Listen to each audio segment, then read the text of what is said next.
So when I started this series, I had an idea that this particular prompt would be the most difficult of the series, because so far I have done recommended reads for the fuck racism prompt, for the fuck the patriarchy prompt, for the fuck ageism prompt, fuck heteronormativity, fuck realism, and fuck pollution. And for those that don't know and are wondering why so many fucks, I created and I'm hosting the FuckAthon, which is a month-long readathon throughout the month of July from the 1st to the 31st. Yes, we kick things off next week, Monday. And for that, we are basically reading books that deal with topics that we are really passionate about. And for each of the prompts, I've done recommended reads videos, just some books to get people started and to give you an idea of the type of books that you can read for each prompt. And I try to always make the list as diverse as possible, and so far it has been going well. But I knew the fuck abuse prompt was going to be hard, because reading books about abuse is hard for me. It's for someone that has dealt with it and experienced it for parts of my life, it's not easy. And like I said in my FuckAthon announcement video, please, if at any point in time you find any of the books you're reading for any of the prompts triggering in whatsoever way, please feel free to drop it. Your mental health and you as a person are more important than fulfilling any prompt. So if you needed my permission, take this as my permission. Please drop it. Please drop them. And so I will just go through the books, because as always, they're 20, and I'm not gonna lie, coming together with this list was very hard, very hard. But I'm here, so here are some recommended reads for the fuck abuse prompt. To be talking to you, Belladonna. Should have taken a break, not an Oxford comma. Take what I want when I wanna, and I want you. Hi everybody, Nora back again. So we'll kick things off with my choice for the fuck abuse prompt, and that is The Loves and Lives of Rukhsana Ali by Sabina Khan. This is the book I am going to be reading for the fuck abuse prompt. And okay, this book is all about Rukhsana. She's a Bengali Muslim lesbian who has been keeping that part of her life a secret from her family, because she knows that due to cultural and religious reasons they will not be the most accepting. And she's just basically been looking forward to when she's going to be done with high school and go off to college and basically be able to live her truth. But then her mother walks in on her with her girlfriend and decides to ship her off to Bangladesh to stay with a family, in the hopes that her family will be able to correct her. And as such, as expected, with the whole desire to correct her, she does face some verbal and emotional abuse as a result of that. And I did hear that there was a part in the book where she was locked up, and I intend to read this book for the prompt. I know it's not going to be an easy read, but I was told that eventually at the end it does get better, and that's just what I want to know, that eventually it does get better. So yes. Next is Written on the Body, Letters from Trans and Non-Binary Survivors of Sexual Assault and Domestic Abuse by Lexi Bean. Now this is a book that is written by and for trans and non-binary survivors of sexual assault and domestic abuse, and as such I would like to state that there's quite a lot of potential triggers in this book, from sexual assault to domestic violence to bullying to suicide ideation to eating disorders, self-harm, and mental health. Now this is a book of courage. It's an essential collection of letters to various body parts by trans and non-binary folks that weaves together narratives of gender, identity, and abuse with the aim of offering support, guidance, and hope for everyone who struggles to find safety at home, in their body, and in other unwelcoming places. The third book on the list is Power, Surviving and Thriving After Narcissistic Abuse, a collection of essays on malignant narcissism and recovery from emotional abuse by Shahida Harabi. Now, gaslighting, projection, pathological mind game, covert and overt put-downs, triangulation. What do all these things have in common? They are tools. The tools of malignant narcissists that they use to wreak so much emotional and mental abuse on their victims. And Shahida Arabi made this compilation of her essays to offer insight on narcissistic abuse, what therapists have to say about narcissists, and how children of narcissistic parents can become trapped in a cycle of trauma repetition. Power also seeks to not only teach readers how to recognize these traits, but also how to combat the effects, thus helping victims to learn and heal and grow and own their agency as they rebuild their lives. The fourth book on the list is Speak by Laurie Alce Anderson. In this book, we meet Melinda, who is a social outcast at her school. She has no friends, nobody's talking to her, nobody would listen to her, just because at the end of the year summer party, she had called the cops at a school party, and the whole school is pissed at her for it. And so she becomes increasingly isolated, so isolated that she basically stops talking. And it's later on in the book that we find out why. You see, at the party where she had called the cops, she had been raped by an upperclassman who still goes to her school. And just as she's making progress with her healing process, she has yet another violent encounter with the same upperclassman. But this time around, Melinda refuses to be silent and decides to fight back. And as you can see, this book also does fulfill the fuck the patriarchy prompt. And oh yes, I forgot to mention, of course, The Loves and Lives of Rukhsana Ali also fulfills the fuck heteronormativity prompt as well. The fifth book on the list is Deposing Nathan by Zach Smedley, where we meet Nate, who was attacked by his best friend Cam and has been called to give a sworn statement that would have Cam convicted. Now, this story is not just about getting to the root of why Cam, the new boy in school, would attack Nate, the first friend is made in the school, and why their friendship and the blossoming feelings between them would result in such violence. It also focuses on the domestic abuse that Nate is facing at home ever since he moved in with his aunt since his parents died. Deposing Nathan also is a study on what makes a messy, toxic relationship and how, you know, we actually do deserve better than that, and how to recognize that and come to that realization. It's a book that's high on my list of books I want to read, and as expected, and as you can probably figure out, it also does fulfill the fuck heteronormativity prompt as well. The next book on the list is The Body Reader by Anne Fraser, which is the first book in the Detective Jude Fontaine mysteries, whereby we meet Jude Fontaine, a detective who has been held in an underground cell for the last 3 years. Our only contact being her sadistic kidnapper. As such, she spent all that time studying him, reading his face, learning every line, seeing and able to recognize every flicker of thought, every movement, as that is what has kept her sane and alive all these years. And now, after her experience with isolation and torture, she has the heightened ability to interpret the body language of the living and the dead, and is also left with a fierce desire for justice. And so she resumes work, and although our new partner doesn't trust her sanity, there's a killer murdering young women on the loose, and nobody knows madmen quite like Jude. Now, I'm certain I don't need to state it, but I'm sure at this point it's obvious. I really want to read this book. I need to read this book. Next on the list is the psychological and suspense thriller A Dark Lure by Loreth Ann White. Now, 12 years ago, Sarah Baker was kidnapped and sexually assaulted by the Wat Lake killer for months until she was able to escape. Now, by the time the killer was caught, Sarah had lost her marriage, she had lost her child, she had lost the life she'd had, and she had lost practically everything that mattered to her, everything that she loved. Struggling with PTSD, she changed her name to Olivia White and found sanctuary working in Iran. But just as her scars have begun to heal, she receives horrifying news.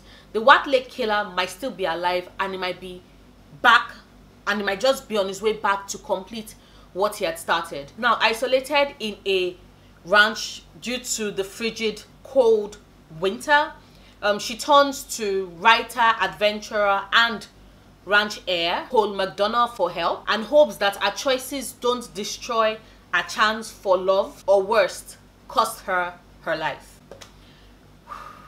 Also dark, also a book I want to read. In fact, like I always state, a lot of the books on this list are books I plan on eventually reading at some point in time. So yeah, this is as much a recommendations for me as it is for you. Next on my list is Girl Made of Stars by Ashley Erin Blake. This book tells the story of Mara, whose best friend accuses Mara's twin brother Owen of rape. And this starts off her questioning if a twin, a boy she knows and loves as much as herself, is capable of such a heinous crime.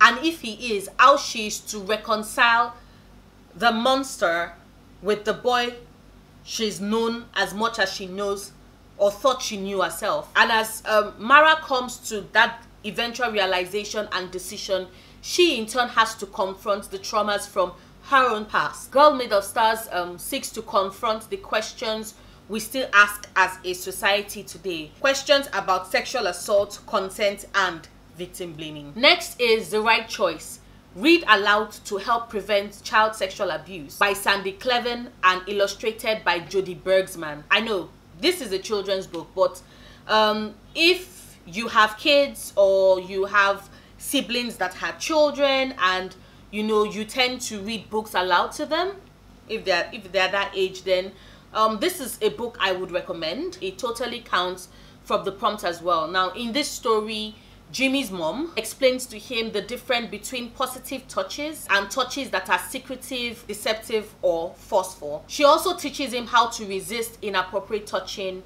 and emphasizes the fact that abuse is in no way the child's fault. The introduction also gives valuable information about sexual abuse and guidance on what to do if your child experiences an abusive situation. And coupled with Jody's illustration, seeks to teach children about this difficult topic with gentle illustrations to help soften delivery of the story. Next is Dreamland by Sarah Dessen. We follow the story of Caitlin, whose older sister Cass, a straight A popular student who was on her way to Yale, decides to run away with her boyfriend, and as such leaves a big hole and gap in the family that Caitlin's parents push her to fill. Feeling like she's drowning beneath the expectations of her parents, Caitlin finds escape with the school bad boy Rogerson, who turns out to be a dealer of pot and other drugs who is dealing with domestic abuse at home. And soon her bad boy Prince Charming is encouraging her to take certain decisions that she knows are wrong, and then slowly proceeds to start hitting her. And Caitlin, battered and bruised, starts to withdraw into herself, into her own head, into a dream space, into a dreamland. Her grade starts to suffer. Her squad tries to stage an intervention. A teacher tells her to wake up, but as it is with a lot of these cases, Caitlin does not know how to proceed. It sounds like a heartbreaking book. I can't wait to read it, and I know it's going to break my heart. Now, the next book on the list flips the script, and that is Breathing Underwater by Alex Flynn, where we meet Nick, our 16-year-old protagonist. He's intelligent, handsome, popular, wealthy, and as far as his classmates are concerned, he has it all. What they don't know, however, is that he lives in constant terror every day due to the domestic abuse he suffers at the hands of his father. But then Nick falls in love with Caitlin. I know, not the Caitlin from Dreamland, they are totally different. They just have the same name. But he falls in love with Caitlin and believes that all his problems are over now that he's found someone that he can confide in. And then as their relationship progresses, Nick realizes that he inherited something from his father other than the color of his eyes and the money he has to spend. He's also inherited his father's abusive tendencies. Breathing Underwater takes us on this journey as we see the thought process of someone who abuses others physically and mentally, and also the reason why someone in an abusive relationship might stay in it. Also a book I want to read sometime soon.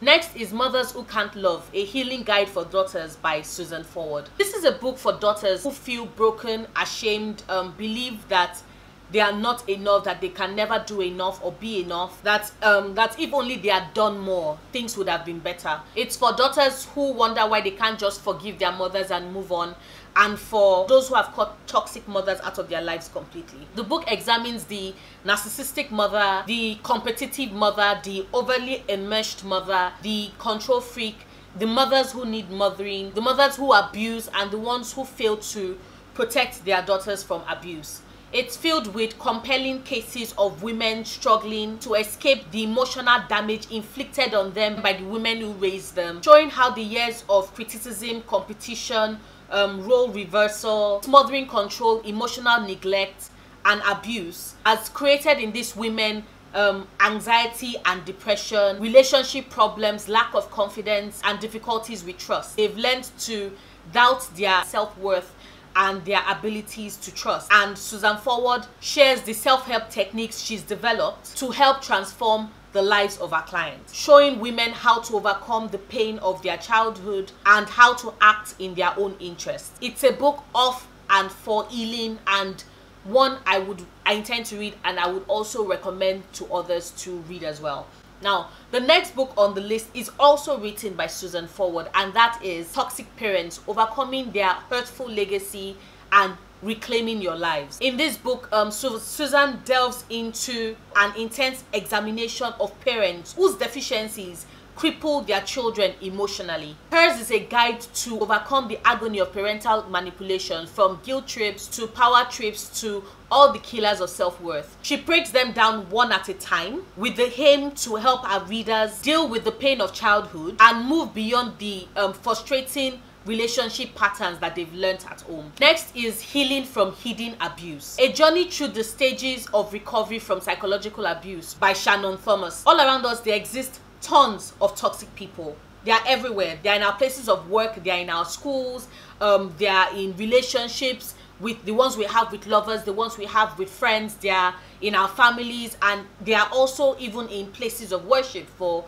those that subscribe to organized religion. And their tool of choice is psychological, because psychological abuse leaves no trace, no physical trace anyway. All you're left with is the feeling that something is wrong, but you can't really put into words or perfectly capture the mind fuck that they've put you through. All you know is that intense feeling of wrongness and the toll it's taking on you. Now, in Healing from Hidden Abuse, Shannon Thomas breaks it all down, spelling out the patterns of behavior that gives clues to our readers to help them see the bigger picture. She then lays the way out of an abusive relationship and also lays out the steps to recovery in a way that is clear and simple. There are also journal prompts at the end that have been found to be quite helpful to anyone who finds themselves in such an abusive situation. Next up is A List of Cages by Robin Rowe, which follows Adam, a senior in high school who gets to serve as an aide to the school psychologist as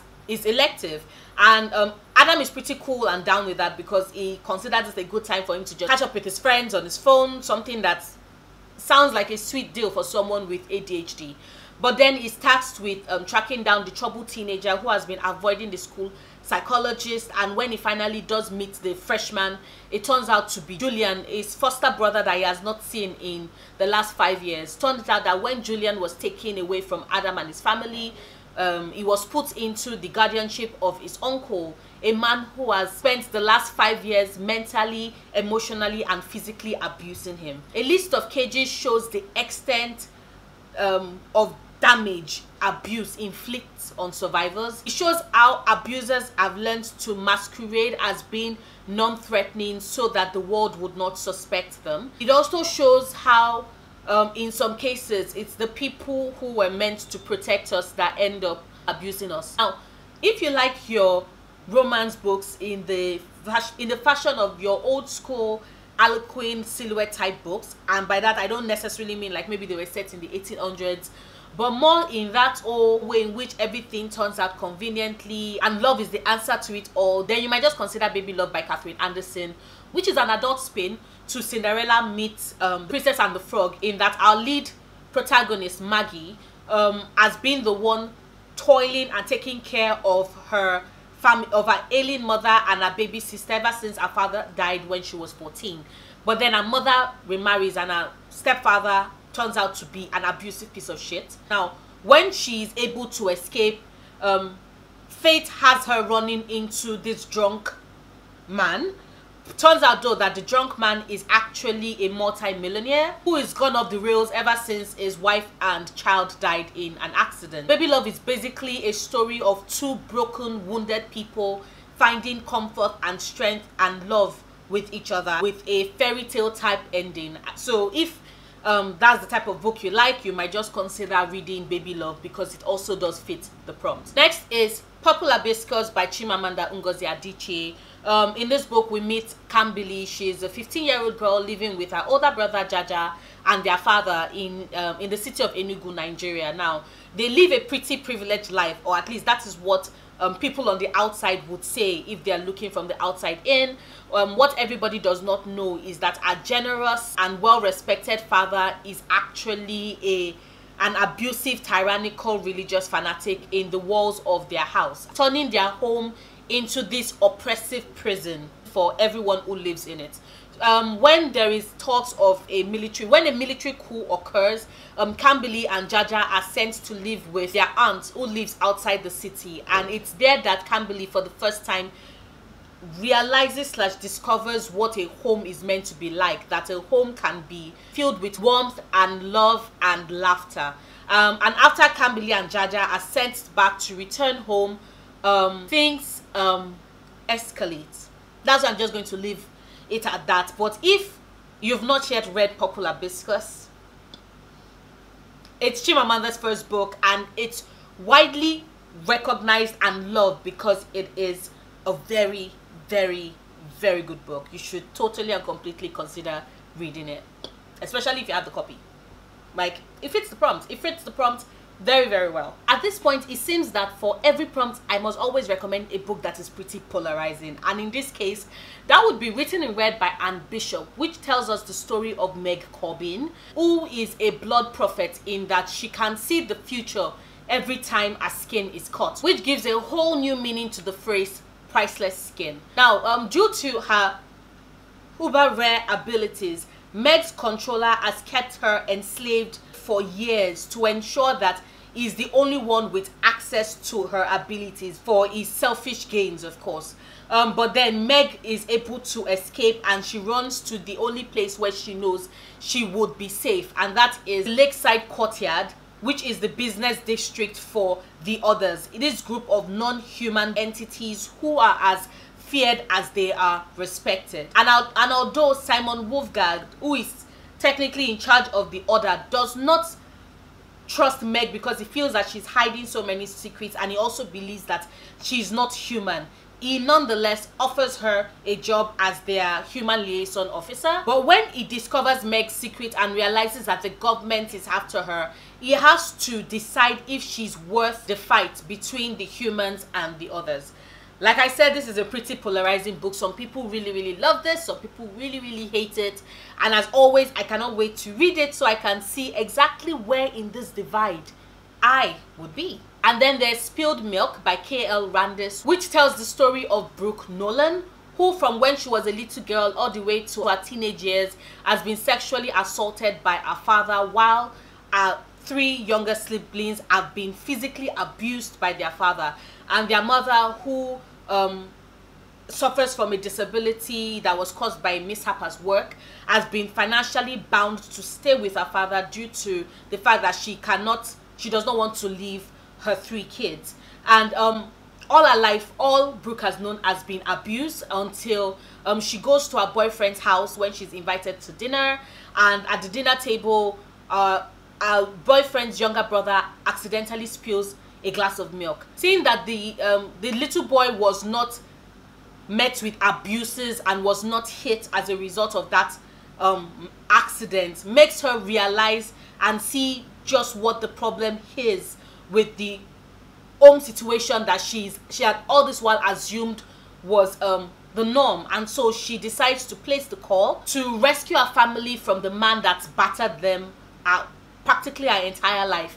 And she also wages a battle against a broken system that would seek to keep their father in their lives. Also sounds very heartbreaking, but also a book I want to read. And I would say it also fits the fuck the patriarchy prompt as well. And finally, we have Twisted Perfection by Abby Glines. Now, I'm going to admit it that this is a book that's a part of a series, the Rosemary Beach series, but it's also the first in a new series, which is the Perfection series. So yeah, you don't need to have read the other books on the Rosemary Beach series to read this book, though. You can, it's a standard, it works perfectly well as a standalone as well, so there's no problem with that. So the book tells the story of Della Stone, whose life changes when her mother dies. Turns out that Della's mom was mentally ill, and due to her own personal fears, that's Della's mom's personal fears, she had kept Della secluded in their house all her life. So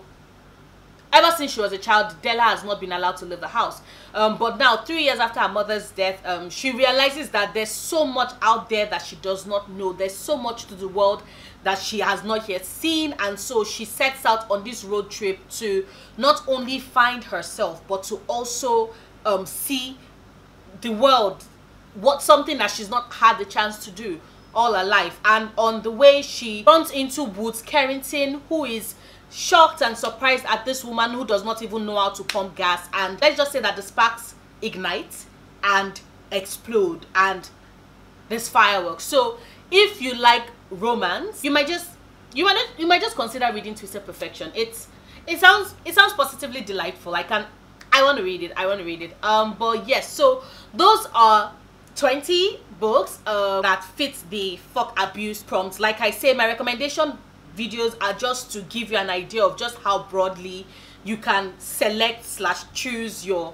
TBR from. I don't know if I've said it, but as always, please feel free to merge your prompts. You don't need to make it one book per prompt. You can pick a book that fulfills multiple prompts. Case in point, Girls of Paper and Fire fits both the fuck the patriarchy prompt, the fuck classism prompt, the fuck abuse prompt, and the fuck heteronormativity prompt as well. And then you have the 7 Husbands of Evelyn Hugo, which fulfills the fuck racism prompt, the fuck classism prompt, the fuck the patriarchy prompt, the fuck ageism prompt, the fuck abuse prompt, and the fuck heteronormativity prompt. So like, that's one book, 6 prompts, totally meeting, like mix and merge. And also I did say tweet here and I forgot to address it. If you're not comfortable with saying the FuckAthon, you can always say the F-athon. You can always put the asterisk in it. I like saying fuck, I know, but my channel, I don't know any like really young people that are watching my channel. So yes, if you don't feel comfortable with like your audience, you know, saying the word, you can always call it the F-athon. I don't mind, it still works. Let's just participate. I cannot wait. Like I said, it's kicking off on Monday. By Wednesday at the latest, I should have the spreadsheet up, so I would definitely be sharing it in my Wednesday video. Or if I actually end up doing my last recommendation before Wednesday, I will share the link there, and I will share the link on the Twitter handle as well. So please follow the Read-Aloud on there. That's at the FuckAthon. So yeah, if you like this video, please do not forget to give it a big thumbs up. Check out my other videos, subscribe if you want to. I make new videos every Sundays, Wednesdays, and Fridays, and I'll see you soon. Until then, stay passionate, love books, love yourself. Bye. My strange addiction, my doctors can't explain my symptoms.